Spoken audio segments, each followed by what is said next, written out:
É hora de fazer um balanço. Nessa semana anterior ao Oscar, chamei aqui no Cine Quinto o Lucas Honorato para falar do futuro da indústria cinematográfica, com a queda das políticas DEI sendo...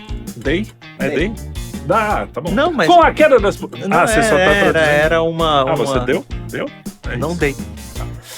Com a queda das políticas DEI sendo impulsionada pela onda Trump, a indústria está jogando seus dados. Ao mesmo tempo que Trump acena para figuras ilustres como Mel Gibson e Sylvester Stallone, a Disney parece que decidiu parar no tempo. Nos últimos anos, eles dobraram a aposta na sua agenda DEI, sendo critério até para bônus de CEO. Mas será que essa estratégia está funcionando? Sobre isso e muito mais, eu e o Lucas conversaremos aqui neste Cine Quinto. Roda a vinheta! O Elon Musk para filmes? Muito bem, meus amigos, eu estou assistindo os filmes que vão pro Oscar este ano, e o Oscar está realmente muito sem graça esse ano. Todos os filmes que eu vi estão ruins. Aí eu pensei, em vez de falar sobre um filme como Anora, que é o que tá favorito aí, né? Eu vou falar mais do mesmo, aquela coisa. Eu resolvi que a gente, antes do Oscar, que pra mim vai ser o ápice do fundo do poço, entendeu? O ápice do fundo. Eu falei, vamos fazer um balanço sobre o cinema até hoje, né? Como é que aconteceu? A gente veio aqui, o melhor dos filmes de Hollywood tá entre os anos mais ou menos 30 e 60, vamos dizer assim. É considerado... Eu vi um total de 6 filmes dessa época, provavelmente. Então, por isso que você... até 60 e poucos, assim, que é uma época em que não tinha nudez praticamente. Se é que tinha, não tinha. No começo dessa época, os caras nem deitavam na mesma cama, né? Era proibido, segundo o Código Reis lá. Então, não é uma questão de liberdade. Já temos mais liberdade para fazer o que quiser. É uma questão de contar boas histórias e não está acontecendo. Agora que tem liberdade, o cara podia contar qualquer história. Pois é. Aí eu vi um meme na internet que é assim: Millennial escrevendo. Aí o protagonista tem que ter ideais mais ou menos alinhados à esquerda e o vilão tem que parecer um direitista. Aí logo abaixo era o vilão é um psicopata maldito, etc. Mas misoginia e racismo ele não tolera. Você falou um monte de coisa assim. Então, vamos pegar as notícias recentes, né? Pra gente comentar. Porque a ideia aqui é a gente falar, mas e aí? Será que aqui a gente chegou mesmo no fim? Daqui é só ladeira abaixo, ou se de repente... Daqui pra frente é só pra trás. Daqui pra frente é só pra trás.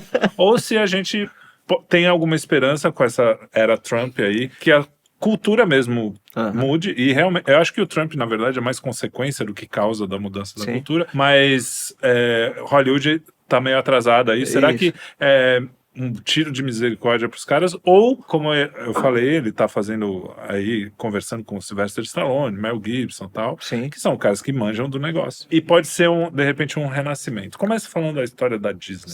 Disney. Sabe que eu lembrei de uma outra parada pra lenda da Disney agora? Que é sobre, vamos fazer um parênteses, agora o programa vai ter 8 horas. Fazer um parênteses, que é o seguinte... Aliás, um abraço Zilmar Tato, Zilmar que adora o Lucas. Ele deve é aquele que fala, esse cara de novo. Entrou o Lucas, já desliguei. eu tinha o meu Osvanir, agora eu tenho. Então vai lá, desculpa. Não, então, que eu lembrei de uma coisa, quando você foi falando do Stallone e tal, eu lembrei do caso da Gina Carano, que foi contratada pelo Daily Wire. Aí eu lembrei, o Daily Wire faz filmes de direita. Aí eu pensei, é ruim. Esse filminho... É ruim. Tirando os documentários, são legais, mas os filmes ficção... Mas porque tem uma coisa, né, que como a gente tá muito pistola com o negócio ideológico, etc, e representatividade forçada, e não sei o que lá, o cara... automaticamente a cabeça dele tá, meu Deus, a esquerda woke tá destruindo o cinema, eu quero um filme anti-woke. E aí quando você vai fazer a arte anti-woke, ela não é arte. Ela é propaganda, é tão chato quanto o filme woke, né? E eu acho que esse é um risco real que a gente corre, porque, olha... Tem 2 polos agora me parece, é que a gente tava conversando nos bastidores, e aqui os bastidores que acontecem conversas muito escabrosas, assim, vocês ficarem enojados.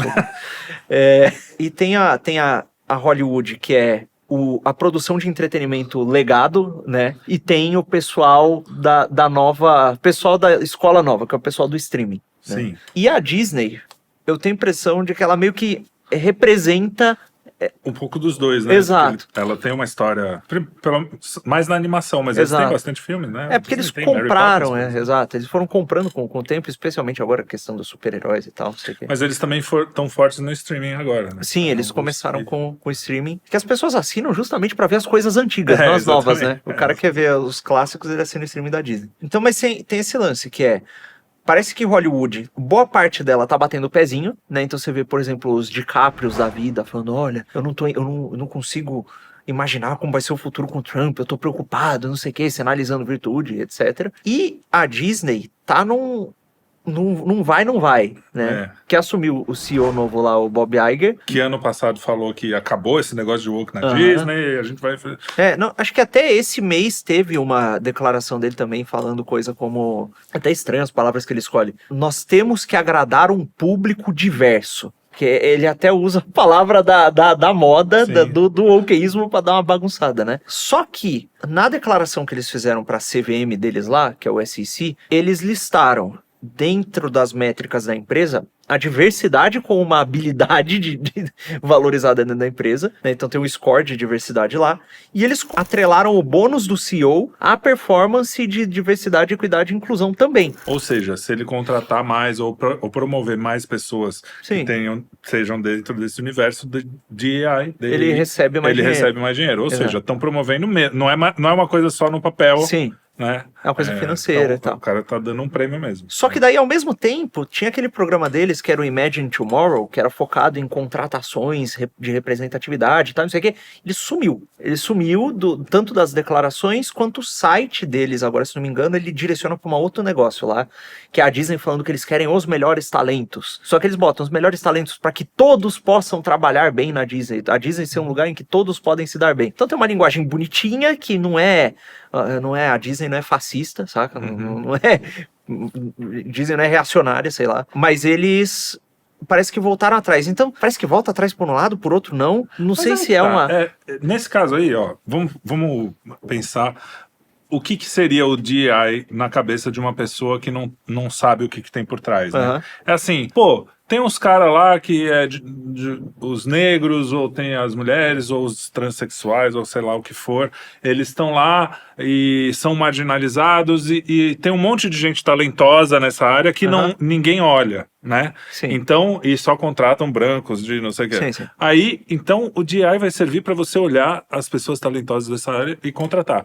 Só que o que acontece na vida real? Primeiro que tem, por causa dessas ajudas, né, desses incentivos, você acaba contratando mesmo que o cara seja pior. Então, o cara bem intencionado ali atrás, o cara pensa assim, não o cara que criou, mas o cara que assiste, que apoiou essa coisa toda, o cara pensa, legal, vai pegar um cara negro que é tão bom quanto o cara, ou até melhor, e às vezes por ser negro o cara não é contratado. Só que não é isso que acontece. O que acontece? O cara é obrigado a contratar alguém de alguma minoria e, às vezes por falta de quadros, né, que pode acontecer por uma questão, aí as questões são... Uma questão diversa. São infinitas. Pode até ter uma questão estrutural mesmo. Tipo. Mas o ponto é que, hoje em dia, a gente vê acontecer em várias áreas, nas empresas e não sei o quê, gente muito desqualificada e a qualidade caindo, e o cara realmente só porque... Aí a gente nem precisa falar em etnia, a gente fala, o cara é homossexual, né? Sim. Que ele é contratado só por isso, ou trans, não sei o quê. E aí a gente tem esse resultado que é um cinema pior, porque é pior, mais mal escrito, mais mal editado, mais mal porque o critério de escolha não é a competência, mas um fator relacionado à identidade étnica ou sexual do sujeito. Então a gente já descobriu que o problema não é a liberdade, porque a gente tem mais liberdade para falar, e o problema também não é... falta de representação. Exatamente, porque... Agora, afinal de contas... Tem mais agora, né? Tem mais. Inclusive, eu estava até celebrando essa matéria da Reuters, que eles estavam celebrando o fato de que agora as mulheres são 50% dos filmes protagonizados, são protagonizados por mulheres, etc. Então parece que isso é uma coisa que aconteceu. O negócio os filmes estão melhores? Não me parece que estejam. Então, tanto é que... Mas não é porque tem mais mulheres, né? Porque poderia ter mais mulheres com boas histórias e serem melhores mesmo. Exato, mas é que o fim não pode ser esse, né? Exatamente, o fim tem que ser contar uma história, e uma história que seja uma boa história, né? Que tenha algum nível de universalidade, etc. E não é. E aí, o que acontece? Pode ser que dentro da Disney, que foi quem mais caiu de cabeça nessa questão de representatividade, na desconstrução das histórias antigas. É quase que uma iconoclastia mesmo, né? Pegar lá um negócio e avacalhar e botar esses valores novos e tal. Ou não é nem botar valores novos, é destruir os valores antigos só. Então, pode ser que tenha acontecido, que esteja acontecendo... o CEO tem alguma intenção de reverter o quadro, mas pode ser que tenha gente internamente que não queira que reverta. Né? E pode ter essa tensão e essa briga. Agora, o ponto é, primeiro, o que vai prevalecer? Se vai prevalecer o efeito Trump, né, sobre isso aí, ou se vai prevalecer a mentalidade do pessoal mais antigo de Hollywood que tinha comprado da indústria do entretenimento como um todo, porque não é só Hollywood, né, que tem animação também, etc. Se vai prevalecer essa visão que o pessoal adotou dentro da indústria do entretenimento. O que vai acontecer? Porque você tem anos agora da formação de uma cultura, assim, teve gente que entrou na faculdade ouvindo isso, se formou ouvindo isso, foi contratado com base nesses critérios, e assim, faz parte do skill set dos caras ser versado no vocabulário identitário, sabe? Então, e tem muita gente assim, tem muitos profissionais assim. Não, ainda mais no meio. E aí é que a gente tem essa diferença cultural entre quem produz essa cultura, curiosamente, e quem vive a cultura, né? Que é o sujeito comum que está ali vivendo, querendo, por exemplo, percebeu que essa coisa aí de cortar o peru de criancinha não funciona, e agora quer que mude as coisas e tal, com a vivência, e voltou um pouco mais para a igreja, e teve vários elementos, né? Então, essa distância, o que vai fazer? Ou vai criar um mercado paralelo, que seria esse, que vai fazer filmes conservadores, de direita e não sei o que, anti-woke, ruins, né? Porque se você não tem o cara que sai da mesma faculdade produzindo gente ruim de esquerda, também sai dessa faculdade produzindo gente ruim de direita. A não ser que eventualmente apareça gênios, assim, né, pululando, como às vezes acontece, né? Mas é mais raro. Então, como indústria, a gente vê que o que pode acontecer é justamente isso. É ficar uma briga entre duas ideologias e o filme bom mesmo. Ninguém liga mais pra arte. Não vai ter mais filme bom. Então, e aí que entra o outro polo, porque é o seguinte, a boa parte do entretenimento atualmente, ele é consumido não pelas mãos da indústria, de alguém que é primariamente da indústria cultural, mas o pessoal da indústria de tecnologia. Então, por exemplo, o cara tá assistindo esse vídeo no YouTube. O YouTube é uma empresa da Google, da Alphabet, que é dona da Google, etc., que é uma empresa de tecnologia. O Netflix, ele não surge como um produtor de entretenimento. Ele era uma startup de tecnologia, era uma loja, uma locadora virtual. Os caras falaram, olha, existe uma locadora, vamos fazer na internet. Né? Então é um nerdola que desenvolveu o site, e aí de repente aquilo entra no streaming, etc., o mercado evolui, e aquilo ali toma conta. E aí no meio do caminho eles percebem, a gente tem o streaming, só que a gente é refém das produções de terceiros, né? Então, o direito autoral, a gente tem que negociar com esses caras, etc. A gente tem que começar a produzir o nosso próprio material exclusivo. E aí são pessoas da indústria de tecnologia que entram no mercado de produção de entretenimento. Não é uma empresa de entretenimento da indústria cultural. E aí vira aqueles filmes que parece ser feito por IA, e muitas vezes são até. E alguns dos que as pessoas mais gostam foram decididos por algoritmo. O próprio Stranger Things, se não me engano, foi um cálculo do algoritmo, assim, olha, são pessoas dessa faixa etária que tiveram essas referências na infância e que têm nostalgia com isso, e aí eles fizeram o Stranger Things. Mas aí é que tá, isso é um bom exemplo. Você pode fazer uma coisa boa de uma coisa técnica. A tecnocracia, de certa forma, se você tiver alma e coração e moral, não sei o que, você tira alguma coisa boa. Exato. O problema não é ela em si. O problema é a tecnocracia, não o uso da técnica. Não o uso da técnica. Isso, exato. Exatamente. Falou melhor que eu. Mas aí, a gente, na própria Disney, tem uma questão aqui que você anotou e eu achei interessante. Teve o lançamento do Capitão América, que eu ainda não vi. Sim. Ter visto, e que foi melhor que os últimos, mas foi ruim, né? Porque se comparar com o que foi gasto e com tudo, com o que se espera de um filme desse, se não me engano, foi 80 e poucos milhões, é que eu nunca sei agora se é milhão ou bilhão, porque os números são tão inflados. 80 e poucos milhões de bilheteria, em dólares isso, só que é o seguinte, o filme custou tanto porque é um blockbuster, é Marvel, tem que ter efeito especial e o cacete, que esse é um valor que não paga o filme, sabe? Talvez no longo prazo até empate, mas ninguém faz um filme de 200 e tantos milhões, 300 milhões pra empatar, né? Exato. Tipo... Então, é uma bilheteria baixa, uma abertura baixa e tem um negócio. Os filmes recentes da Marvel, normalmente você tinha uma previsão. Quando a abertura é até tantos milhões, no longo prazo vai dar tanto. Tá rolando uma mudança aí. As aberturas agora estão tendo uma cauda... O filme tá tendo uma cauda menos longa, sabe? Entendi. Eles estão morrendo mais rápido. Então, acho que foi até o último Homem-Formiga, ou Quantumania, que ele teve uma abertura X que deveria render Y e rendeu, sei lá, menos Y, sabe?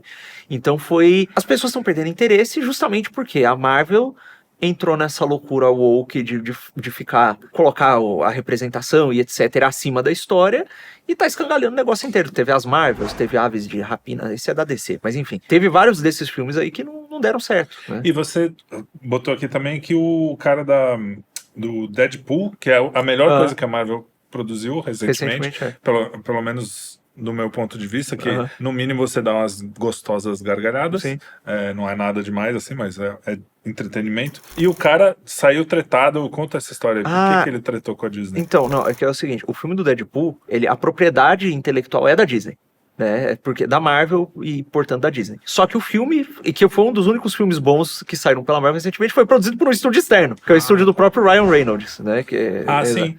Exato. Então, e aí prestou. Faz o Deadpool. Porque não foi a Disney. Só que, na estreia, convidaram o cara que criou o Deadpool dos quadrinhos, o criador original mesmo, que trabalhava pra Marvel há, sei lá, 30 anos. O cara tá na empresa a vida inteira. E aí ele foi muito maltratado. Tipo, os caras falavam, velho, nego não me deu nem um oi, ninguém nem me cumprimentou, eu que criei o personagem, saca? E aí ele disse que essa foi meio que a gota d'água numa longa má relação que ele tem tido com a Marvel nos últimos anos. E eu falei, velho, eu prefiro vazar daqui, não quero. Fica com o meu personagem, com a minha propriedade intelectual, foda-se. E saiu porque o cara tá de saco cheio. Então parece que esses talentos mais antigos que se importam com a criação deles estão meio de saco cheio do os caras ambiente. Que criaram mesmo e o que provavelmente fariam coisas melhores, né? Exato.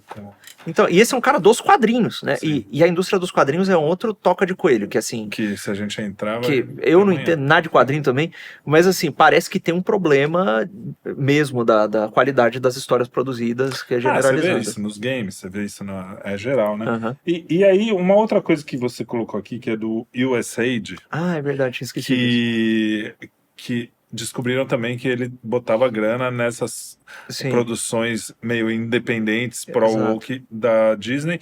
E eu não sei, porque eu não pesquisei sobre isso, mas de uns tempos pra cá, os meus filhos eram bem pequenininhos, eu sempre olhava, todo canal, Discover Kids, não sei o quê, todas essas coisas... Toda vez eu olhava e, de repente, eu começava a pintar essa agenda, assim, mas começava meio sutil, de repente tinha um programa só sobre ambientalismo e não sei o quê. Aí na Disney, uns curta-metragens, você falava assim, cara, o que tem a ver com aquele desenho do boi trans, já viu o boi trans? O boi que é não binário. Então, aí você começa a ver a agenda de um jeito mais...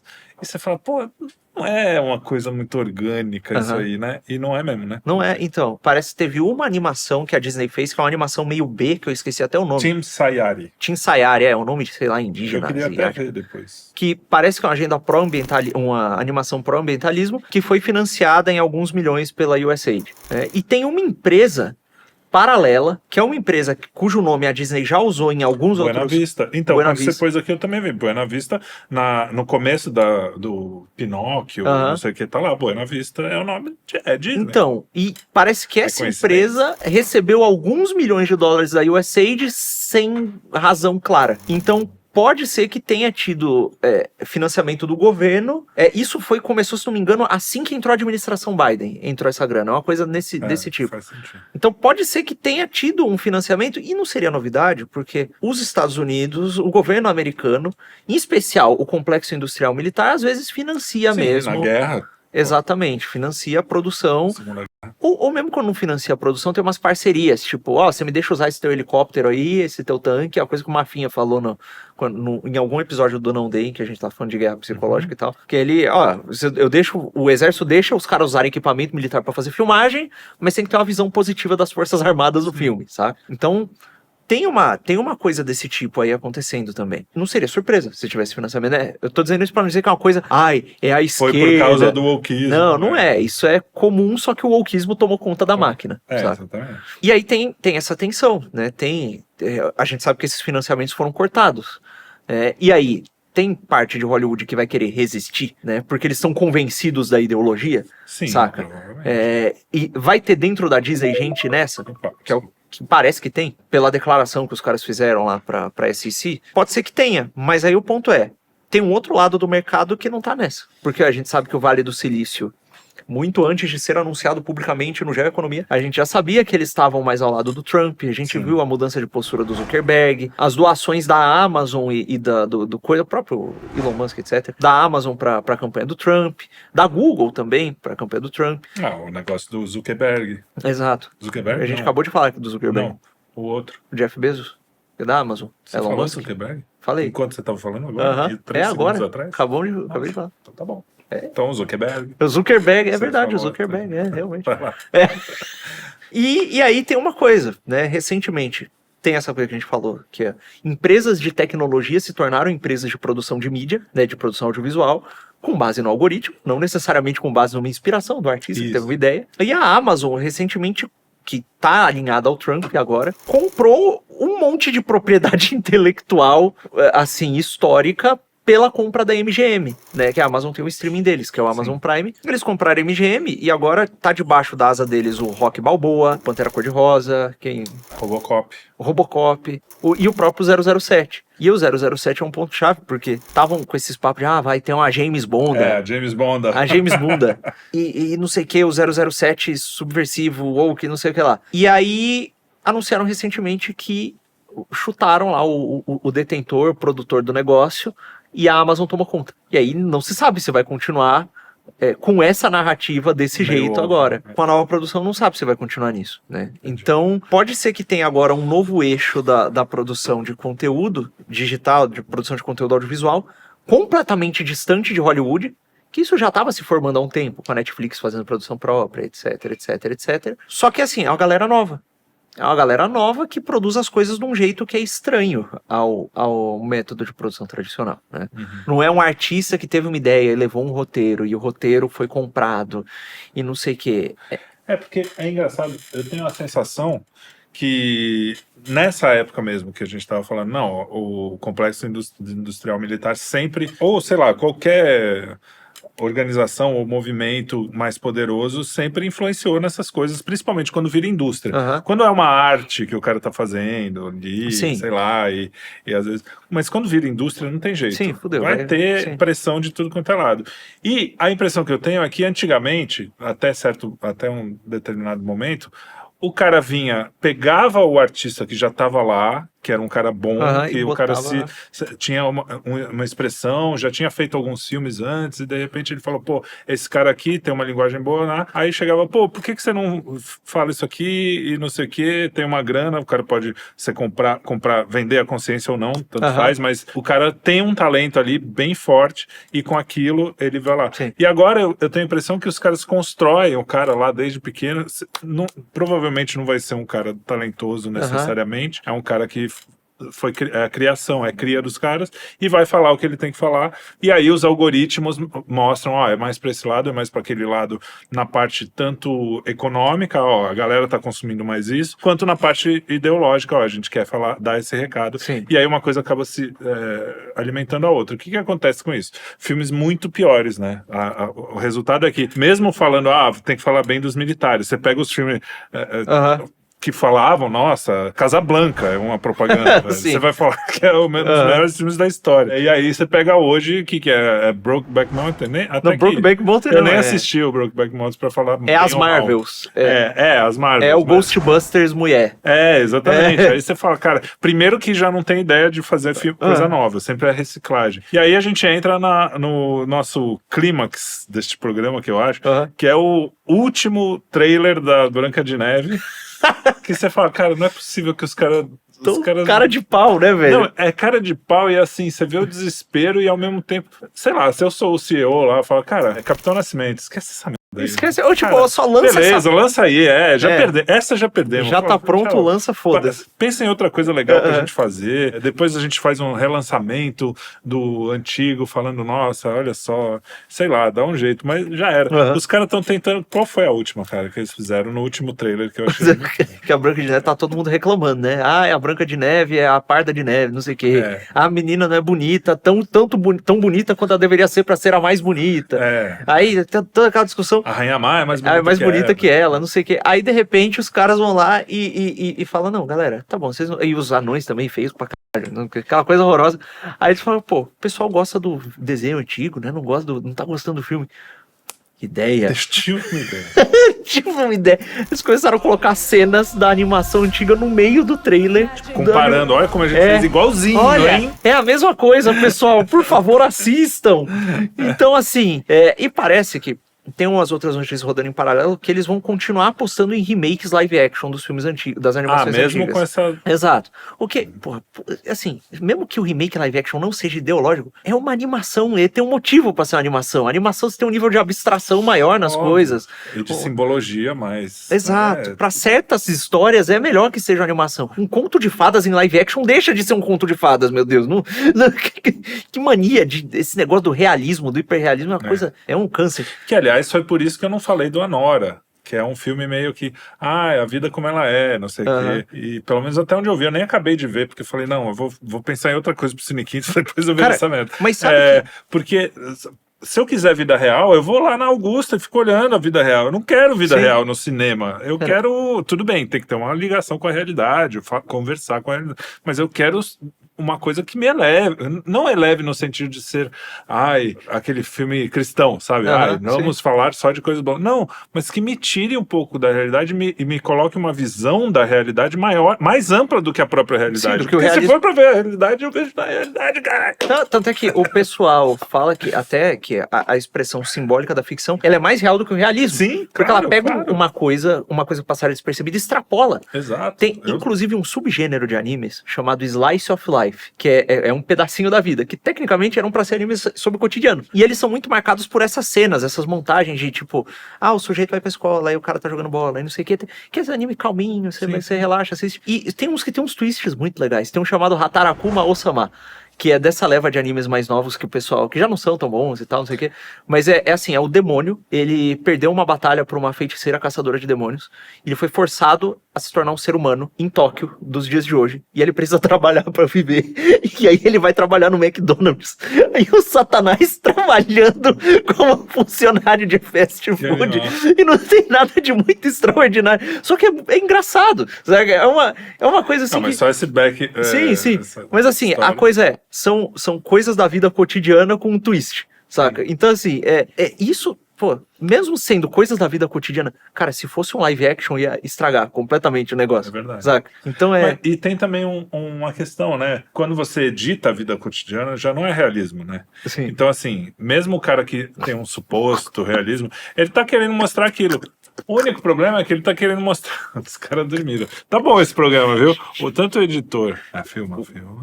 Eu vou fingir que eu tô conversando aqui pra eles não falarem, pô, que silêncio é esse? Cara, vai lá. Pra vocês verem a falta de respeito. Aqui, ó, o sujeito lá. Tá aqui assistindo a nossa gravação. Olha lá. Os dois. Ali. A gente fez dois. Olha lá. Os dois estão dormindo. Caraca, que absurdo. Bom, como vocês podem ver, nosso programa está excelente. Tá ótimo, tá excelente, que aqui a plateia ao vivo dormiu. Então, a gente precisa de um liminha, de um rock. Pra falar, vai, segue. Palmas.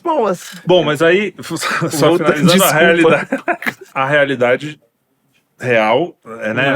O que a experiência da realidade é mais real no simbolismo do que no realismo. Esse é o ponto. Né? E aí, sabe que é uma coisa doida? Quando você entra na coisa ideológica, você tá tentando criar uma fantasia artificiosa, que é uma fantasia que ela não é realista, ela não é real como a fantasia é pelo simbolismo. Ela é só fantasia. É só a fantasia do direitista ou a fantasia do woke. O woke quer um mundo em que os trans sejam pessoas normais e não sei o que lá, e etc. E aí ele... Você tá dizendo que eles são anormais? Sim. E aí... Até pouco tempo atrás, o manual do DSM concordaria comigo. Enfim, nada contra os irmãozinhos aí, mas enfim, não tá certo isso aí. É problema, eu acho. Enfim, e a minha religião acha também, então se você discordar, você sabe, é intolerância. Intolerância religiosa. Exato. Então, assim, é uma coisa que, cara, você faz uma fantasia que é só um faz de... É tipo uma birrinha infantil, sabe? E a mesma coisa quando o cara vai fazer o filme de direita, o desenho de direita. De direita. Que tem aquele... que aí o ateu é um cara completamente caricato, o cara que crê é um cara completamente... Ele é muito bom perfeito. E tem razão, e ele dá as mitadas na hora certa. Ele mita em cima do ateu. Sem nuance nenhuma. Exato, é igual o Satanás do Nefarious, que o Satanás do Nefarious parece uma caricatura às vezes, né?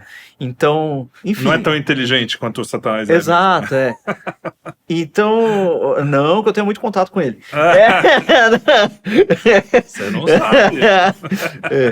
Mas enfim, então você tem essas coisas que viram a chateação.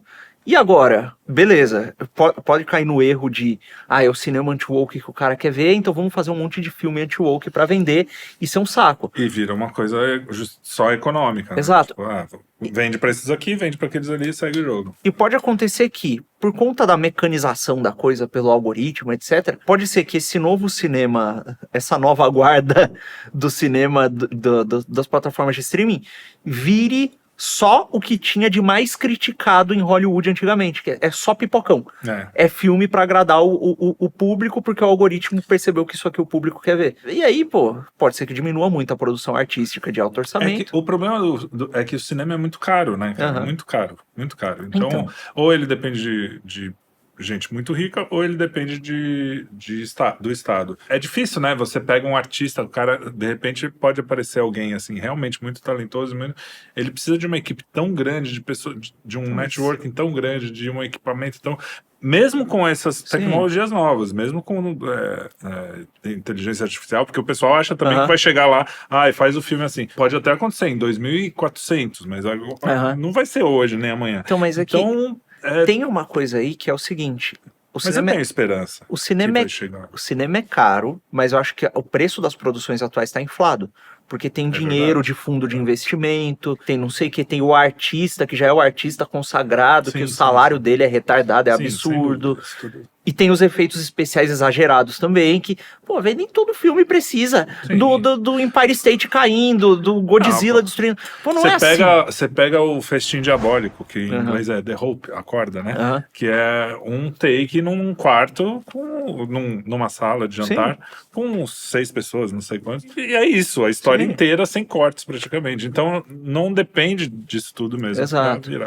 Então pode ser que tenha cara, essa coisa dos artistas independentes ajude, sabe?